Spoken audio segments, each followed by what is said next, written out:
as we get into game. But something we were talking about over the course of week 2 is how each group has their own unique meta, their own flavor. And something I want to keep my eyes on is the Shen, and whether or not it becomes more impactful as the day goes out or whether it disappears. Bit on the nose with the impactful comment there, because Impact, of course, has been our best Shen so far at Worlds 2017, but that's kind of been the thing that I'm most exuberant about. I sat on Worlds tonight last week and I said, wow, it feels like things have stagnated. Where's the proactivity? Yeah. Some teams were proactive, some teams had new reads on the meta. We have Cloud9 with their aggressive junglers. So I'm hopeful, Rusty, that we get more innovation. We have seen a whole bunch of it, and I agree with what you guys are saying as well. This may be the Shen group, because we've already seen it to be super successful, and perhaps speculation would be that Shen is in the banned column in this group, but not yet. Not just yet, but Killister once again finds herself there, the 80th ban of the tournament. Huni will have his Cho'Gath denied, and if I run through the rest, Zyra Khan removed from AHQ, as well as Talia, Galio, and Callista. So first pick,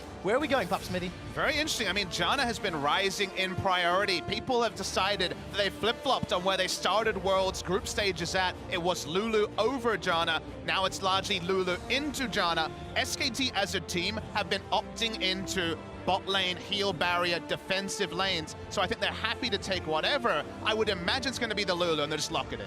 Yeah, well, no hesitation as well, looking at the Jarvan with it, a champion that has seen some conflict on the Rift. Really good performances, but also some shaky ones. If you look back to Flash Wolves yesterday, having pretty rough showings. However, great champion, really big engage tool, and can navigate around Janna exceptionally well by being able to ult over the Monsoon or over the Howling Gales. Let's see, where do AHQ go next? We've obviously got a number of those high-tier 80 carries still available. Tristana up as well. Arn's going to decide to lock in the Cogmore. Played it once last week. Was a defeat, unfortunately. I'm very interested to see how SKT navigate the solo lanes of AHQ, because Faker versus Westdoor, in terms of play, we know it to now in 2017 be a bit of a mismatch. You do see Faker as someone who can take the ascendancy, like we saw Scout, for example, doing very notably in EDG versus AHQ. But do you just lock in a lane-dominant mid lane, a Syndra, for example, early, and then actually focus on the one tumultuous lane to me, which is the top lane? Ziv is phenomenally talented, and Huni has had up and down performances. We actually see a Gragas very early here, which suggests that we're probably seeing Jarvan or Gragas top. And staying with that similar sort of pattern that we continue to see throughout week 1. 80 carries potentially to be banned out. Alternatively, AHQ can remove the likes of that Syndra or some of those other comfort picks on the side of Faker. There's never really an easy answer with only 2 bans against that man. I mean, the easy choice here would be a Twitch and a Tristana potentially away from Bang, 2 very strong champions that you may not want to give him when you've got the Cogmore and the Janna running around. Maybe not match the scaling, force them into something earlier. And the thing you take away here is if you wanted Tristana, you were going to take it earlier.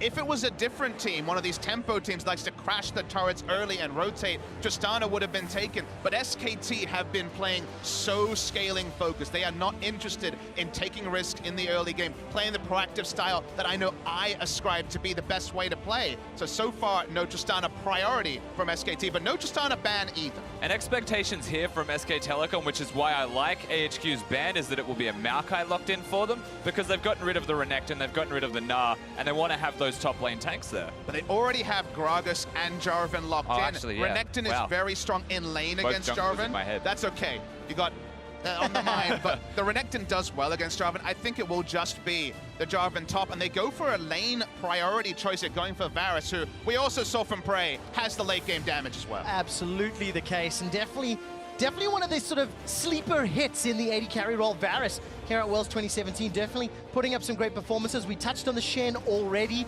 Game 1 here, locked in for Ziv. And I see a protect the 80 carry comp if ever I've seen one. What is the door run to close it out? Does the Orianna, perhaps? That I would know be... it's not the best Ori, but Ori could just fizz into Faker. We get the doors fizz. No, we get the doors blind fizz against the best player of all time. This is definitely the way we go. We were talking in the story meeting. Who would play? Would it be Westdoor versus Chowie? It had to be Westdoor getting one shot against Faker before Worlds was over. He went with the blind pick and the reverse matchup from years ago. Please lock in the captain. It is the reverse matchup from semi-finals 2015.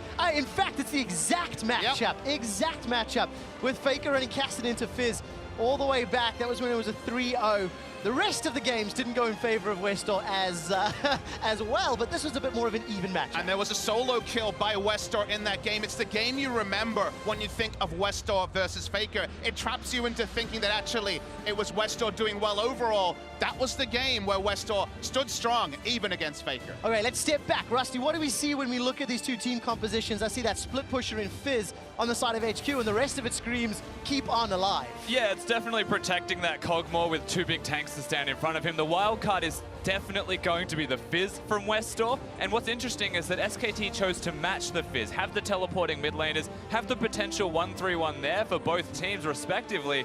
And that does raise some questions as to why AHQ would take them on in that. You know that Koma has a large voice in SKT's team comms, but when he sees a blind Fizz lock-in, I bet Faker's voice gets suddenly louder. He wants to opt into it. Both teams have strong 1-3-1, but 1-3-1 plus Shen is an extra global, so it's an extra variable for SKT to consider. Oh, so exciting in game one here in our final day of groups.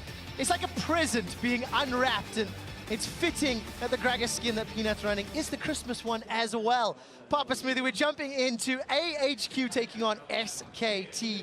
And for the miracles to align, the equinox, as Crumbs called it, AHQ need to start picking up some wins, and so do EDG. We'll see if they can start right now. And on the side of SK Telecom, it's all about, okay, you won 3 games, but interestingly, it was a bit of a slow one for SKT. We'll definitely be able to complement that with some stats and things, but SK Telecom still have questions to answer, even if the record looks clean. Yeah, and whilst the early game may be a question for SKT, it hasn't been a major strength for AHQ either, respectively, for themselves. And this is one thing you would look at in this matchup and say, well, AHQ need that if they want to beat SKT at all. Early pressure, some kind of control on Summoner's Rift is very important. I mean, you look at this game and AHQ have almost looked at the same stats that we did and say, wait, SK Telecom's playing for the late game, we'll go for scaling. They've had famous games at Rift Rivals against EDG this tournament where their late game team fighting wasn't a question.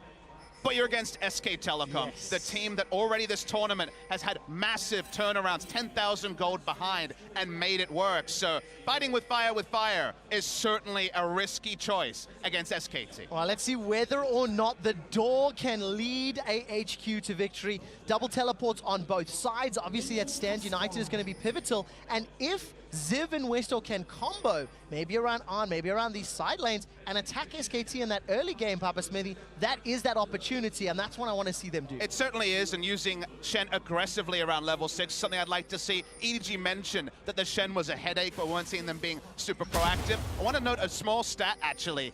It's actually Westor's first game of Fizz this year. It hasn't been a cornerstone of his champ pool. 1 game of TF right at the end of the season in the playoffs. Yep. No Fizz the entire year, and then blind Fizz against Faker. This is playing the opponent, not necessarily playing his own tendencies. When your back's against the wall, fall back to your best champion, your most famous champion. Let's expand a little bit on the SKT early game struggles, gentlemen, because it is, still a team at 3-0, but their goal difference at 15 minutes, minus 1,000 gold, 12th of the teams here in groups. Damage at 15, low as well. Opponent towers, they've conceded a whole bunch. And it's a story that SKT have dealt with year after year. Ramping up in week 2, week 1 being a little bit weaker. You look at the stats here, goal difference at 15, 12th out of the 16 teams in the group stage, 14th in every other stat basically here. They are not having proactive early games. They're opting into scaling. So while the scoreboard does read 3-0, I think the same question marks about adaptation, about showing something new, should be raised about SKT. I think they took that adaptation and they ran away with it in these games last week. They are playing very passively, and a lot of that is through the jungle position where Peanut hasn't been super proactive running around on the Rift. Let's see where Peanut is right now. Already done that clear, started on the scuttle in the top corner of the map, give a little bit of additional coverage for Huni. And keeping a close eye on the rest of the lanes, we've got a pretty standard farm alarm here as the game opens up. Huni gets the flag and drag, Ziv replies with a small taunt, and it's just some cheeky trading back and forth, and nothing really to speak of yet. I'm looking to see where the junglers prioritize their first ganks. There's a very real chance that if you're the Gragas here, you'd be looking towards the top side when it bounces back. So not immediately, but it's a really good place to get a Jarvan rolling in. He can influence the rest of the map extremely well. But the other thing to do with this top lane you mentioned earlier, Quickshot, is the fact that Fizz can go up there. could affect that. But if you get to mid-game, he could affect that even better. Most Jarvans will go 2 offense items. Fizz can assassinate that very handily because they both have teleports. The map presence from that play is very significant. And taking a step back, when we look at lane priority, Jarvan certainly will have the pushing options in the early game against the Shen. So top lane, you'd go to SKT. Varus, Lulu is a very oppressive pushing lane in bottom. So in 2 lanes, they actually have the ability to potentially invade around the pressure of Peanut. Peanut largely has spent this tournament around top and mid lane providing wards, almost a throwback to Benki of last year, and famously his playstyle. He has not been invading like a lot of Worlds fans saw at Worlds 2016. This is the sort of game where if they play around their priorities, they have a lot more flexible options just because they've adapted their draft a little bit to have some presence in the early game. All right, well, let's see where that presence appears, gentlemen, because it's about 5 minutes in. Double bust for both the respective junglers. You can see Peanut starting to make his way towards that middle lane as Bang and Wolf are shoving in on an Albus. And I was going to have a little bit of farming duty under the tower. No real surprises here. It feels like I'm looking at some of the CS differences. Faker's already got a healthy lead in that mid lane, but again, into Fizz early levels, you kind of expect that. Yeah, you definitely do. Fizz has some outplay, and there are instances where he might be closer to equal, but it's dependent on the trades, and Faker expertly with the Kassadin is throwing out at the correct time and has been doing very well. And I love to see Peanut playing around that priority. You can see the triangle of wards already put on the bot side jungle. Doesn't spot anyone right now, but lets them know that Sejuani is inevitably going to be on the top side of her jungle. So a lot of information here. Even knowing when a camp respawns gives a team a lot of information about where the enemy jungler is going to be. Yeah, thank you to the observers for highlighting those wards, of course, giving some safety to Bang and Wolf, allow them to keep pushing. Bang this tournament, I was saying in the pregame, just great performance.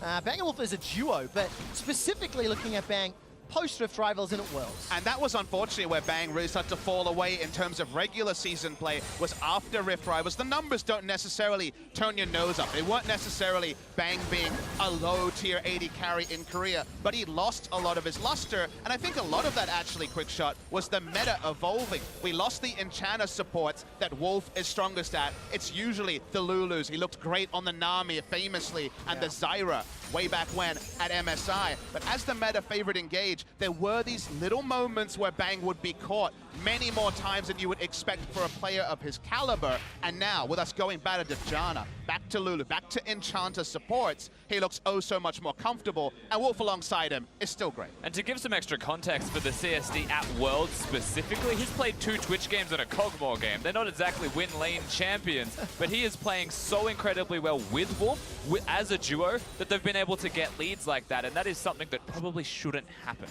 Well, shouldn't happen, and we'll see whether or not Bang and Wolf can accelerate ahead. They're even with Arn and Albus into this Cogmore Janna lane. It's still around a 10 CS game in the middle, and Rusty, as you were mentioning earlier, Huni already returned to lane to that teleport. He's got himself the Tiamat. Level 6 for Westor and teleport, so there is a potential King of Demacia, or Prince of Demacia, that could be jumped on. It definitely is. It's a place that I will be keeping my eyes peeled towards. Having the Tiamat, you can see contrasted by Ziv's Barmy Cinder, means they'll both be focusing on clearing the waves, which to me speaks that AHQ's strategy may be around 5 people towards the bottom side of the Rift. You know that Peanut, as you mentioned, Papa Smithy, loves the top and mid sides. Well, there's a very obvious place that you can go that isn't where Peanut is. And definitely, and I like to see where Ziv goes from here. A lot of top laners on Shen will actually go Barmy Cinder into Tiamat for the most possible wave clear. If they are worried about the potential for Peanut to take over Mountain's jungle, you go double early game focused wave clear items and try to match pace with the Jarvan, if not actually have the skills to eclipse a Jarvan. All right, well, first teleport already being used. Down the bottom lane, a number of pings from SKT. Yeah, Peanut spotted him quite a while ago. Didn't have the vision, but was physically there to see him. It was only Westor's teleport, so don't take too much from it. He's just going back to his middle lane anyway, seeing what they could perhaps get done by poking their heads around. Yeah, maybe a little optimistic or opportunistic. However, nothing really gained or lost. It's still a small advantage for Faker, and he's going to maintain that teleport. So important to note that Faker can react to a Stand United play if it were to break out offensively in the next few minutes. And we continue just this even farming game, and it's going to be an interesting mid-game because there is a lot of engagement, a lot of potential for engage on both sides. If anyone is caught napping, if anyone's vision starts to fall behind. And look at this, Mountain already bullied out of his But jungle. that's because Westor is bottom lane right now. It's the EDG mantra from AHQ right now. Find any opportunity to go towards the bottom lane, get your Cogmore ahead, and when it's ahead, you have a win condition. But you have to remember what they concede, what they sacrifice, and give away to make that happen at all. Right now, it's a Fizz's blue buff. Yeah, you're getting Cogmore even CS by basically clearing out any bot lane pressure, but you are giving bonus objectives to the side of SKT. So SKT playing around pressure, something they haven't been able to do because that was not the mantra of their drafts in week 1. It's not a surprise that they're showing that, but it's good to see some strategic flexibility as they roll into an inevitable best of 5 thing. And we're going to be looking towards the rest of the games today as well. 3 games per team minimum. How much growth have we seen? The analyst desk was talking about the ridiculous win-loss of the SKT organization and franchise in groups. Yet we can still look at clear weaknesses, clear areas of opportunity that could get punished. And it's up to HQ to demonstrate over the last week. They have learned, they have adapted, and importantly, they can do so. That worry that history will repeat itself. Albus is very aggressively trying to hold the lane here for his AD carry. Does so well. 2 minions have died, and On should be able to get that last one as we catch a quick glimpse in the mid lane. Flash still available for Faker. Let's see where the CC comes from. There's the permafrost as well. Chum the Waters tags from a good distance. First blood to Westor. Very simple. They held on to everything for just the right time. Really clean execution there. Getting first blood for Westor on the blind pick Fizz will only help the mentality of AHQ. And super awesome to watch the mind game from Mountain against Faker. They forced the flash out of him. He knew that it was happening sooner or later and just casually walks up to get the 4th auto attack. Guaranteed stun from that point. Faker probably shouldn't flash at all. Wow, really well done by HQ. Get themselves a small advantage. And of course, the kill secured by Westor is just fantastic. Here's a replay of the mechanics. Yeah, and you'll see that the first spells hit the flails from Mountain. Westor's done most of the work so far. Hits the fish as the stun connects, and really good layering of CC from them. And then Westor and Mountain's awareness of Peanut was the other big substantial thing there. They tried to dodge the cast. There was actually vision over that wall. I feel like it was just the decisiveness caught Faker unaware, and in the end of the day, he falls. Like you say, the mind game for Flash. Unfortunately, the Sejuani's faster, so there was no way for him to stop a literal melee range ultimate, so he chose a Flash, it failed. Very nicely engineered by HQ. And it manages to give them a minor advantage, though. A huge amount. Westor continues to trade with that Urchin Strike, and first items were picked up, gentlemen. It's actually SKT a little ahead of the curve. That Rod of Ages completed. Bang going for a Wit's End first item. Obviously going to be benefiting the rest of the squad as well, but that's a little against the norm that we're usually seeing with that Rage Blade first. Yeah, for me, that's just by spiking sooner and also spiking as a skirmish with more than 2 people in the fights. Lulu does a little bit more damage as a result of it, with an Ardent Sensor spike having ability power, but Kassadin now is also super relevant, as is Gragas, if they're hitting the same target that Bang is, and that could be a result of, if we fight, peel for Bang. And it's the sort of thing that I want to sit back and really think about to try to uncover why, because we know that Rageblade synergy with particularly the Ardent Sensor is the big reason you'll rush Rageblade, because it's on hits, and of course once you get the Ginsu's Rage with 6 auto attacks, you're applying them twice, you're getting the big on-hit healing. To me, I look at this with a double teleport team and I say, I get Wits in for damage for fighting early, and that means probably going to see some 5v5s in the bot lane if things go SKT's way. I love it when there's parties in the bot lane. It gets me very excited. We're in China. It's what happens here in every game of League of Legends, as far as I'm aware. Is that true, Rusty? Can confirm, we love bottom lane a lot. A whole lot of bottom lane. All right, let's see whether or not it'll go SKT or HQ's favor, because it's still an even game. Ardent Sensor picked up by Albus, so he's slightly ahead of the timing. But I want to just draw our attention to the CS differences for Westor. Still around 9 CS down as we're approaching 15 minutes. Westor's CSD at 15 in groups has not been great.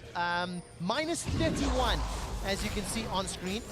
And we'll see whether or not the potential kill threat here, or at least engage threat, can help cover some of that negativity. The weirdest thing about Westor in the middle lane is how much time he spends out of lane, but not necessarily working with Mountain, just being invisible. Sometimes he'll go bottom lane, we saw this in this game already, by himself, just to have a look to see if he can get something done. Teleports to look at something with Mountain, doesn't commit to it. All of this time, Faker is farming, or his opponent mid laner is clearing the wave before they roam, and that's a lot of the CSD that he's having negatively for Westor. Saw the roam around top blue buff, now we're seeing the same sort of roam here. Smited by Mountain. Manages to pick that up. I think Peanut smoked just a little early in that one. So it seems like both teams in general are doing what their drafts and where their pressure lies. So far it's been very ordered, if not a very explosive game. Faker, besides going down, has had control of the lane because Cassidy has a targeted ability to harass. Doesn't have to get into melee range, so despite it being melee versus melee, when it comes to actually contesting the creeps, you're taking free damage if you're the Fizz. But I will say at this stage in the game, it's better for AHQ than SKT for this to be happening. For a Lulu Varus to go even with a Kog'Maw Janna is not something you want to happen in the game at all. Nice flash. Great flash from Arn, getting out of range of that Chain of Corruption, but rinse and repeat, right?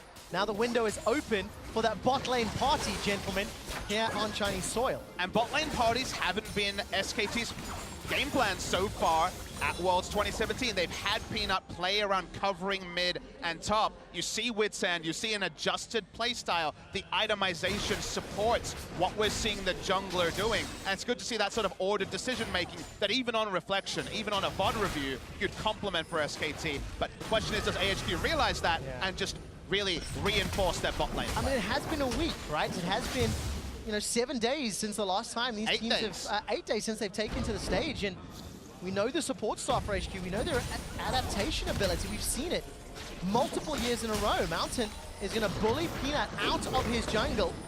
Flashes are available now. Mountain's going to get collapsed on. Look at Faker coming in from the side. Stand United starts to get channeled. Mountain may not survive the full channel. Chum the Waters comes in, buys enough time for Zip to arrive. Here comes Questel, 1-for-1. Junglers are down. Zip's looking for Faker. He's forced to run. Peanut blew his flash to survive and ends up being a trade top for jungler. Yeah, Fizz was second to react, but has the easy ability to get over the wall, was a max range fish as well. The Fizz is now 2-0. Faker picked up kill credit as well. But it took so long to actually burn down the first target that it ends up going even between AHQ and SKT. And we noted also, as that started, Mountain was actually 2 levels up in experience over Peanut. And amazingly, he still is, even though he's the one who dies in that trade for AHQ. And a lot of this, we said it at the start of the day, Shen exists. Shen is level 11, biggest shield coming out of him. He's able to influence this, what looks like a great collapse from SKT, by enough time for Sejuani to put in overtime. Stays alive, does extra damage to everybody, and then a max range fish will connect as well. And it's that length, duration of time that he spends alive that even lets AHQ trade at all. Great play and counterplay. Gives AHQ a 600 gold lead. And as you mentioned, that level difference was 2 levels. There's 1,000 gold in favor of Mountain. Got themselves a couple of assists under his belt as well, which will help out in that case. And then a 20 CS difference at the moment between Westor and Faker, but Westor's supplementing that CSD difference with those kills. And of course, got the Proto Belt, got the Sheen. How much money does Arn have to go back and spend? 3K in the bank. Yeah, just a bit. Arn has survived laning phase extremely comfortably, and I think HQ will be very happy with this. And yeah, this is mostly for the back. You don't want to gank for someone that has 3,000 gold, more than half the gold they have had in this game in the inventory. At this particular point is helping the push there. Mountain's basically unkillable right now. This early in the game, having almost a full Warmogs and Cinderhawk is insanely tanky. Okay, gentlemen, I'm watching this game and I'm thinking to myself, if I turn the nameplates off, I really like this Kog'Maw, Shen, Sejuani going even and maybe even ahead, at this stage. But then I turn the nameplates on and I go, is this really what you want to be doing against SKT? Yeah. Like, going into their strong zone. Now, Peanut's being bullied again. Mountain's actually flashed for this one. Great barrel to send Westor away. Chum the Waters did tag him. Westor continues to re-engage. Another permafrost. Peanut gets eaten. Faker's going to rift walk away to safety, and Peanut is just getting bullied by Mountain. Yeah, completely bullied out. Really well done from the Sejuani once again. It's not the first time that Mountain's been moving into Peanut's jungle, and this is reciprocity for Peanut going into his before. So where is there no vision for SKT? The other side of the rift. Why is Peanut where there is no vision? Let's take him down. And it's also Westor on the front foot, happy to roam even though his flash was down. And Faker usually is second to the roams. He's happy to use his teleport on Cassidy. But when it's close to mid lane, teleport's not going to close the distance. But greedy for the farm, great timing on the invade, and Mountain can be the impactful frontliner to allow many things to come down. Get to see the replay here. Watch where Faker is. He has to deal with a minion wave. Teleport's not going to get him there faster, and the moment that the fish lands, Peanut is dead.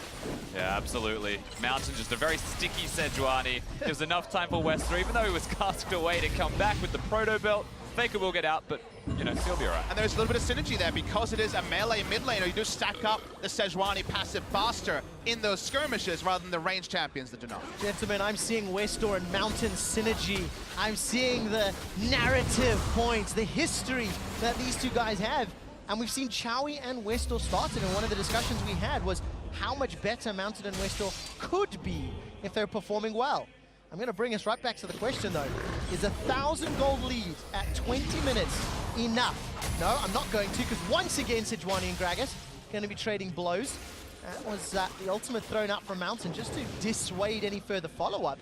And it seems like both of these teams gesturing for Mountain control. I think the moment you talk about how big a gold lead you need to take down SKT, you're baiting us, Trevor. You're trying to bait us in here because we already saw them take down EDG in what felt like a one game for EDG. You look at the comps and there's good scaling on both sides. If anything, AHQ having the Cogmore can actually be different. We saw Prey pop off on Varus, but still, there are definitely, this is not an outscale draft by SK Telecom necessarily. So it's one of those games where it feels eerily reminiscent of that game 8 days ago between these two teams. The question is, how do AHQ move from this point? Do they rotate their vision? Do they actually force objectives? Because Rusty, I was watching back SKT versus AHQ. Chowie had some nice roams, AHQ were ahead, and I heard the word force be used by the casters an uncomfortable amount of times. Force Barons, Force Dragons, Force Fights. They never managed to do that. That's because it was uncomfortable watching it, Papa Smithy. They never forced anything, and they had a lead in that game as well. They had the tempo, they had control, and slowly but surely, when you hit mid-game, the last time these two teams clashed, SKT brought it back piece by piece until they were ahead, and then they team fought went ahead. Well, it feels like Mountain is trying to force more things this time round. He's got in Peanut's face multiple times, challenging for vision. He's got that Warmogs completed, so any poke damage he takes will just get regen for any further invades. And if you look at the minimap, AHQ were ready for that. They were grouping. All right, take a quick look at Ziv. He's got the Tiamat as well as the Sunfire Cape, trading fairly evenly with Huni. We're 21 minutes in, and Ziv and Huni have not really been drawn into this game. But at some point, this will become a 5v5, and they will start joining. So if I'm watching the VOD review as the coach right now, I'm saying, okay, what would I, if I was on comms, if I was talking to quarterback, tell them to do? It'd be something like this, Trevor. Oh my word, the prison onto Wolf, and they just come, oh, the taunt flash as well. Bang is the next target. There's a lot of armor to tower dive. They'll get at least one teleport, maybe more. Get stunned down. Spittle comes out as well. That's Faker's channel. And that's another kill for HQ. I love it when it comes on screen, just as I'm about to talk about it. Guess what, Trevor? With a Warmogs, you cannot kill the Sejuani. Turret dive, Varus and Lulu are plenty. They got the kill because they'd already been harassed down. But grouping up bot lane doesn't require a teleport ward. They have a Shen, and that's why that was the play to make. They want Westor here. See if they can find him. Westor uses the troll pole, flashes the barrel. Needed that one to get out, and Rusty, they did not kill him. No, they didn't. SKT are trading as best they can, but it's still reactive to what AHQ are throwing at them. If the Mountain Drake's secured, big win for AHQ. AHQ secure their first Mountain Drake of Worlds 2017. Howling Gale interrupts Faker for now, trying to body block. Mountain forced to flash, though. Not going to run the risk of getting caught, and AHQ, Mountain Drake, first tower, first blood, a 2,000 gold lead, and we're seeing proactiveness that was lacking last week in their defeat. And we had some on-the-nose puns earlier. It is Mountain who is leading the charge. This is the lane to go to, because you don't need the deep blue side ward behind and have your Jarvan teleport. Shen can ride in on the unkillable Sejuani, comically tanky this early in the game, make the turret dive deeper than I thought it was going to be, but with how low the turret was, they just kept going. Exactly. It was super deep, but the first turret blood was there for AHQ. They get that on most of the members of their team. I don't think they disperse that to a single person in particular, but this unlocks the map so much more for AHQ. Not only do they have the bottom lane outer turret, they can send that grouping towards the top side of the map if they wish. Shen much more available to help the team as well. Even though there is going to be a teleport for Huni, Shen's ult's not far away. All right, Arctic Assault over the wall. Mountain is going to take a lot of damage. Little bit of slow thrown on the back end as Arn and Albus doing the best they can. Mountain is going to continue to run for his life. Westor still waiting in the wings. Got to be careful not to give up yet another kill. Mountain will get run down. No! The flash heal! Shield! Monsoon! Albus brings Mountain back from the brink. Now Westor first to use that troll pole to escape, and all of a sudden AHQ, they fancy themselves a shot. Will force a flash to save his life, and AHQ save their jungler. So tanky is the Sejuani that you can have the counter roam by the mid lane Janna to make him live. And this game point, where we are at 23 minutes, is beautiful for AHQ. They take down the bot lane turret. They're happy to have Fizz and Kassadin match each other. They even have a teleport advantage on the Fizz. But in the mid lane, it's Rageblade and Hurricane done for the Kog'Maw already. He can just freely push, and the moment they decide to push, the Sejuani invades, and they repeat their invasion plan again. Oh, no room for error on the side of AHQ. Continuing to put Faker's low on mana, got flash available to him. Peanut doesn't have that ultimate either. Stun comes down, Faker's going low, forced to flash over the wall, gets just enough for one last Rift Walk to escape. And AHQ, by the way, secured the latest Tower First Blood of Worlds 2017. They still maintain a small gold lead here of around 2,000 gold. And when we look at AHQ's performances throughout Group Stage 1, they actually remained even for most of the time. They were not in a major lead, nor were they in a major deficit in comparison to how close they were. And this feels a lot like the LMS special, just as much as it is AHQ. There's a Flash Wolves problem that they were running into as well. They get leads, but when you hit a point where you're not sure how to utilize that lead to finish off a game, AHQ with lesser amounts of leads granted, they still stagnate. They still stay in the same position as everyone hovers around them because they're not too sure where to go next, it feels like. But loss minimization is a skill in League of Legends as well, and those games were all very different. The C9 game was definitely a C9 favorite game against AHQ, and yet largely they stayed within touching distance. To me, if you're a coach, you look at that and think, all right, well, I don't actually need to change things too much to slightly move that one way or the other. He's trying to look for it to be more of a lead, and in this game, it still isn't a big gold lead, but the tempo they're playing at, the way they're playing the Wanderer, and the fact that Mountain has gone from reactive to proactive makes you look at those stats and say, wait, could AHQ do this? Which is not something I would have said pre-group stage starting. Mountain being proactive, but also just picking the Fizz in the middle lane, to me, adds that extra layer for the composition. Are we endorsing this, Rusty? The blind pick Fizz? Look, I'm not endorsing Westor, blind yes. pick, but I'm endorsing Fizz for AHQ and for Westor. There is many impressionable solo queue players out there. They're going to hear that soundbite. They're going to take it away, so definitely temporary. Papa Smithy, I have a message to solo queue. If you think you're the next Westor, pick your Fizz blind into Faker. Because if you can win with it, my word, what a message. Remember Wolf no flash from earlier? Manages to survive with wild growth. Oh, that's an aggressive flash forward. Will it pay off? The short answer is yes, as the barrel sends him to safety. May have saved Peanut's life as well. Tower number 2 falls and AHQ can continue the siege. Mountain at any point has about 3,500 health with a Shen ultimate as well. So they keep turret diving. Faker's parked in a side lane. They're going to try and take a second turret mid. Faker's not parked in a side lane. He's busy being battled by Westor. 2 towers in a row for AHQ. Finally going to go down as Arn takes a tower shot. Chum the Waters tags Faker, slows him down. AHQ can respond. Stand United being channeled as Faker manages to survive long enough. Flash away from Westor, gets away with the playful trickster. AHQ are not done yet. 6 kills to 1. Manages to survive just barely there, Westor, from the reinforcements rotating from mid lane straight to bottom. Very clear plans coming out of the LMS side here. On the opposite side, Hooney's trading as best he can, but kudos to AHQ. They're being proactive. They're making the plays. Mountain is a monster. And a lot of people come into Group A thinking it's SK Telecom, of course they'll win. And honestly, you feel guilty of that being an LCK caster when it's those toss-up games in Korea. But the thing that's happening more and more often this year, post-Rift Rivals, is that SKT have lost. They have not lost this game, but they haven't shown adaptation from the passivity and negative play they were showing in group stage.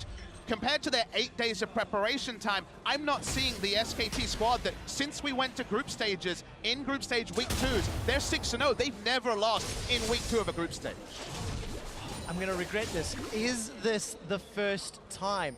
It's a little early to say, but AHQ have got all of the ingredients, and they are showing that growth, Papa Smithy, that we've not seen from SKT. I'm so excited to hear Rusty's answer this question. What I will tell you, though, is that even that thought, Now say it.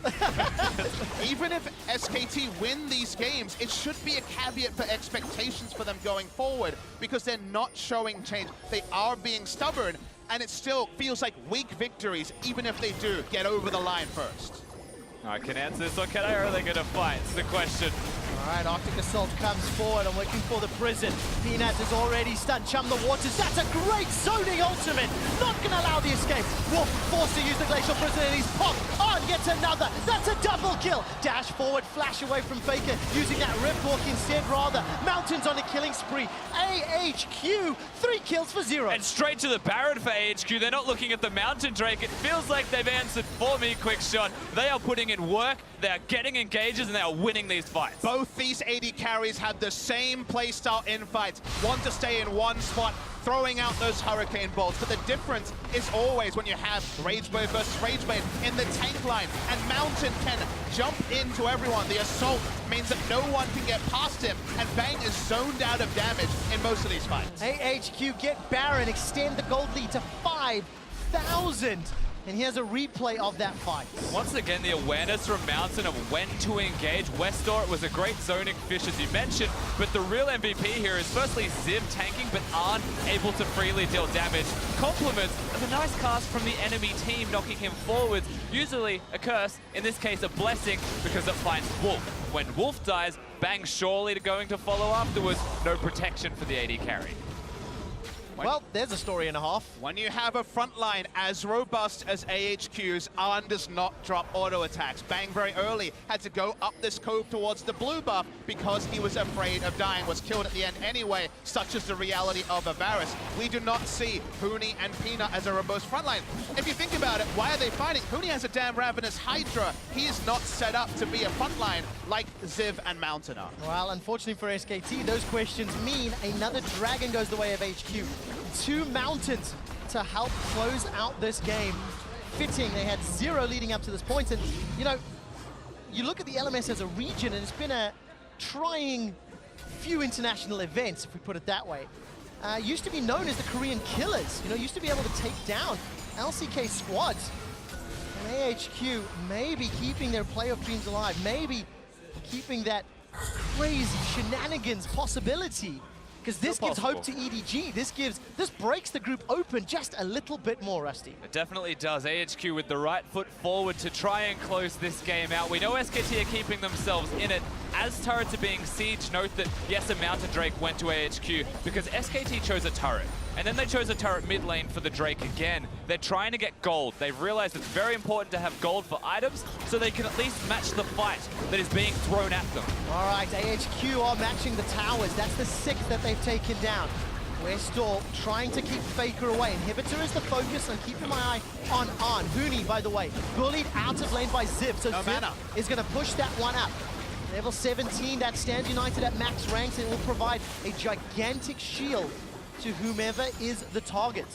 AHQ playing this one patiently and controlled. 1 minute on Baron, multiple lanes pushing in their favor. Note that Huni could have teleported onto the deep ward, but they don't want to fight. They don't feel like they can win if he flanks, so they're giving up the inhibitor for free. And can AHQ get any more? Riftwalk to safety from Faker. Ziv peeled away from that top lane, and mid lane needs to be pushed back, but Super's in the bottom. This is going to give more control to AHQ. It means that in about a minute from now, bottom lane will start to push for itself. They don't have a whole lot of Baron duration left, however, to utilize all 3 lanes pushing at the same time. They'll let bottom go in, it feels like.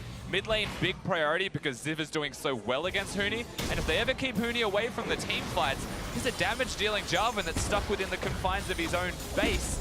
That's really poor for SKT. They need to unlock Huni.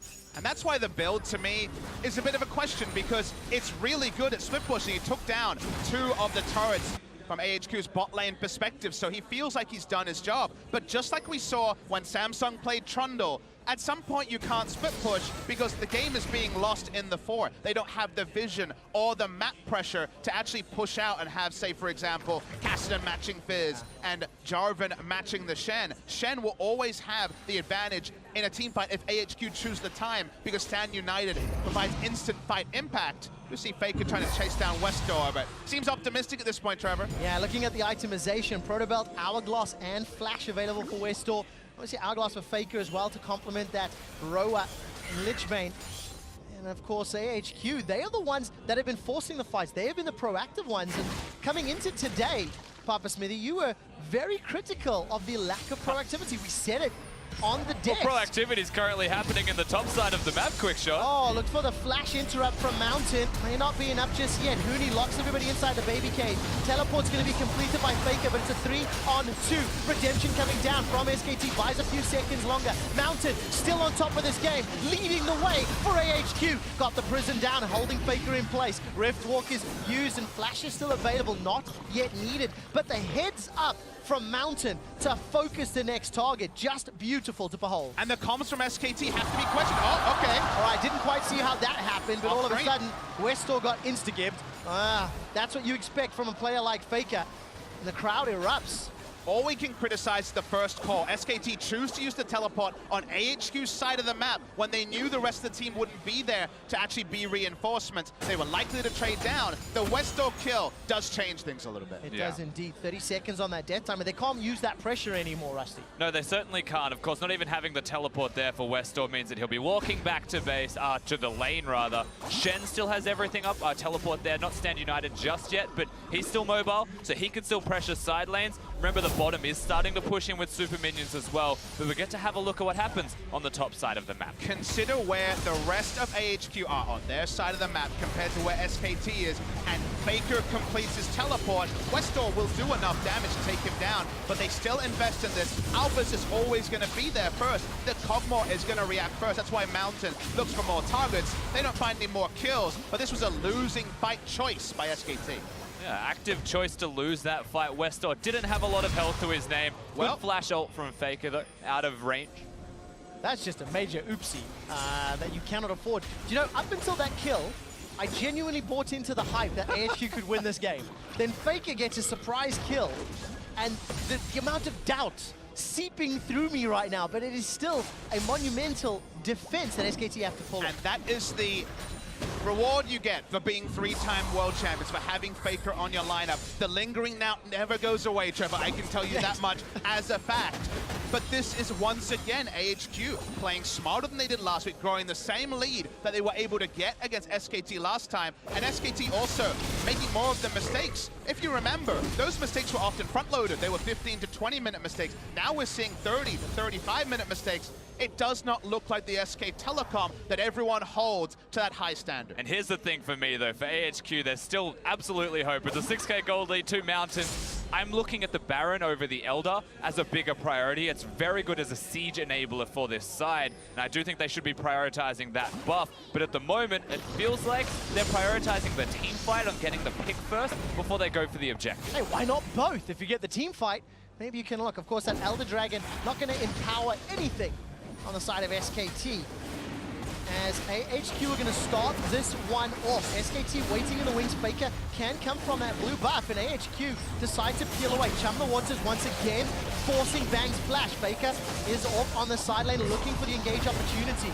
Cataclysm can come down. That is a great prison. Bang continues to get zoned away by Mountain, while Huni and Faker get shut down inside the Cataclysm. Faker's going to have enough time to Rift Walk one last time. Now AHQ looking for more. There's super minions working their way towards the inhibitor, which has respawned. And the question is, do they go for the end or just the inhibitor? With a teleport coming in, it's a risky play, but that's one carry gone. It's only Bang with real ranged wave clear, and he has no flash, so he can be easily collapsed on. I think AHQ's smelling blood. Are they going for the game? Zip's going to tank up the Nexus turret. Now Peanut left standing. That's one gone. That's one already down. The second is about to fall. AHQ, they're not being challenged. SKT, they can't stop them. AHQ are onto the inhibitor. They've turned for the kills, trying to get one or two more. And AHQ strike down SKT. SK Telecom may be the best squad to ever play League of Legends, but they are not the best squad at Worlds 2017. They continue to go for very defensive comps, but they make mistakes. You can see Faker's face. He is mad. For the first time in SKT's history, they drop a game in week 2 of the World Championships. I sat there watching SKT's games from week 1 last night reviewing and said, I don't know how this team is 3-0. They feel like a 1-2 team with how they've played. Their late game team fighting has been picture perfect, but the passage to late game team fighting has had pitfalls left, right, and center. Every player in the early game has looked unfocused. The game plan, the aggressive teleports when they're behind, unfocused. SK Telecom have a lot to work on, and not time, Trevor. They have to play 2 games more today, and even if they get through, suddenly teams waiting for that quarterfinal draw will say, hey, maybe. Maybe you want them. I mean, they're no exception to the rule of having some weaknesses here at Worlds, but credit where it's due to AHQ for having a fantastic performance. Namely, if we're going to pick a player on this team that stepped up to the plate, absolutely Mountain. That guy had an incredible performance. The engages, the aggression, something that we haven't seen from them in the first week was very prevalent here, and that was against SKT. Near flawless. It felt like every time Mountain was somewhere, there was support for the rest of the team. I will forgive that single death from Westor now that they've won the game, but unbelievable performance in this now, but it really widens the whole group. If EDG start to pick up some wins, it just makes it very confusing. The belief is there now, Trevor. Oh, it really is. So AHQ managed to take down the undefeated SKT. For more, let's head over to the analyst desk. I can't believe it, Quick Shot. What did I say? When everything seems certain, it means nothing is certain. AHQ with a big victory over the undefeated SKT at this point, moving to 2-2 and blowing the group wide open. Yeah. And I think the stat that was pointed out is actually pretty absurd. This is their first time they've ever lost in week 2 of Worlds groups. So pretty insane that AHQ is the one to take them down. And I mean, SKT showed some real weaknesses, but a lot of credit, I think, has to go over to AHQ as well and how well they play. Crumbs, isn't it just fitting that they do it with Westor's Fizz? Yes, exactly. The Fizz was such a smart pick from here because if you watch SKT and the way they play, when they commit to Gragas, Jarvan, Varus, and Lulu already, you can expect them to go with a diving composition. It fits the theme of the meta. You want to dive the AD carry, and so I was expecting SKT to go with a Fizz and AHQ to go with just a standard mid laner, but taking it away was a huge deal because you already have a 1v1 split pusher that's going to be a relatively even lane, but you have Shen on top of it. So you win that matchup already. And then how is SKT supposed to kill the Kog'Maw if his build is effective? He built beautifully. You've got your Randuins, you've got your QSS, your Wits End. So they played the composition to a T for what SKT brought out. And this AHQ lineup all of a sudden, 2-2, they could actually be making a run for it. And all that being said, we can get into the role, but I want to focus also on Mountain, because Mountain, I think, in the early game was incredible. Yes, Westor's Fizz was picking up a lot of the kills, but it's Mountain who was everywhere this game. He was out farming Peanut. He was controlling the lanes and finding gank after gank after gank, despite the immense amount of vision that SKT had around the jungle. And I just think that he deserves so much credit for this win, was involved in everything and straight up outplayed Peanut. Yeah, and there's really only 2 options for AHQ in the early game in terms of how their composition came together. Either you look for the dive bottom because you have the Shen, you can get there first, or you continue to blitz into Peanut's jungle and use the Shen on the Sejuani, and then you follow it up with a Fizz, and that was kind of their key to success. And Peanut has kind of been very quiet. Yes, he's putting down a lot of vision, they're gathering a lot of information, but this isn't the heavy ganking style Peanut that we're used to seeing, of seasons past, of Rock's Tigers past. Right. He's almost been molded into Bengi-esque. It's been neutered. I guess, yeah.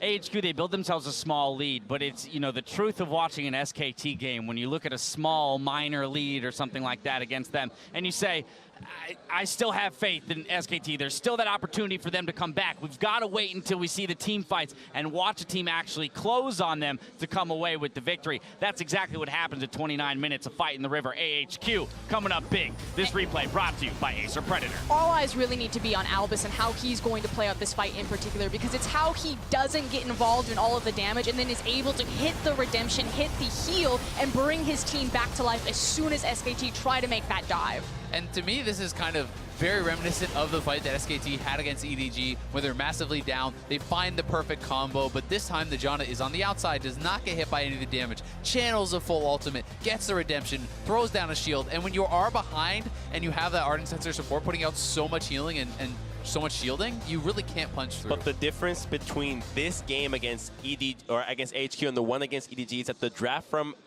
SKT did not have any comeback options. AHQ really stuffed them at every step of the way. And compare it to when they drafted against EDT, you have Orianna, you have Rakan, you have Twitch, you have a late game threat that you can actually capitalize on this. Here in this composition, even if you put it 6 items each, I actually don't see how SKT can come out ahead, because when you have the Janna, you have the Shen, how are you supposed to kill anybody? And once again, the syndrome of first picking Janna, I did not think it would spread to the SKT lineup, but it has, and they pay dearly. So one little thing. Okay, all right, I will say, you're counting out Faker on Kassadin. Yeah, I mean, I come on, am. you're talking about late game am. options. I think that I would put more faith in a level 18 6-item Faker on Kassadin than almost anything else. Kog'Maw with Wits End, with Mercurial Scimitar, so I think with you're trying to avoid Janna the fights, Shen. right? In that situation, I think you're trying to take over in a side lane. You're trying to find picks. Yes, but I mean, there's also like Jarvan is building for a split push style. To me, so much of this game came down to how Mountain played and how the 3-man core played, because the SKT, I think, is trying to spread the map. When you're going Ravenous Hydra J4, I think you're trying to be in a side lane. When you're building this cast, I think you're trying to scale up and be in a side lane, and that's how SKT, I think, wanted to win. I'm sorry, Crumbs, I want to get Frost in here before we go. I'm ready to take off the kid gloves with SKT. I know what you're saying. It's Faker's Kassadin, but at the same time, if you cover up those nameplates... They made mistakes. Exactly. You look at that, if that was TSM playing, they'd be roasted alive right now, but we're like, it's SKT, 10k gold down, 9k gold down. They're always going to come back. At some point, they're not going to come back. If they keep playing like this, they run into Longzhu, it's done. And to be fair, I wasn't saying that they shouldn't get criticism. I'm just saying if they got to the late game, they have options. We want you to hate them now. All right, AHQ, they pulled off a big upset against SKT, rather. We're going to head over to Shox for a word with their man in the mid lane. Thank you very much, guys. We are here with Westor after a fantastic victory from AHQ. And, well, after a shaky week 1, you guys now take down the 3-time world champions SKT. How does that change your outlook of how the rest of the day is going to go and your chances of getting out of groups? 首先恭喜你获得刚刚那一场比赛胜利。那你们上礼拜表现可能不如预期，但是这礼拜第一场对上世界冠军就赢了他们。那你接下来对接下来的比赛有什么不一样的看法吗？你觉得打进8强的信心有增加吗？今天就是打 SKT， 就是本来就预料到比较难打，但是我们今天会把目标重点放在就是最后一场打 C9 的吧，所以能打赢 SKT 我们很开心，对，就是，但是最重要还是在打 C9 的那个比赛上面。We know that coming into today, our game against SKT would be hard, but we actually focused more on our game against Cloud9, which is our last game of the day. But we're still very happy to be able to beat SKT. Oh, so it wasn't that much focus on the game, but did you still think, oh, well, today I'm just going to blind pick Fizz and win versus Faker and that'll be it? 今天早上起来就突然想到说，我今天要盲选菲斯吗？为什么会选菲斯这个角色？为什么会选菲角色？就是因为，因为他们都很相信我玩这支英雄，他们说玩这支英雄长得不太一样。然后虽然我自己不是很有信心，但是队友跟教练都很相信我，所以我们今天就决定拿出这套阵容来对付 SKT。So my teammates trusted me that I would be good on Fizz, even though I'm not so sure myself, but they really, really trusted me. So that's why we went into today's game with Fizz. I think you're becoming pretty legendary on Fizz. Congratulations on a great first match, and also from the entire broadcast crew. Congratulations on becoming a father, Westor, and congratulations and good luck in the rest of the day. We're going to take a quick break, but when we come back, it'll be EDG up versus C9. Don't move.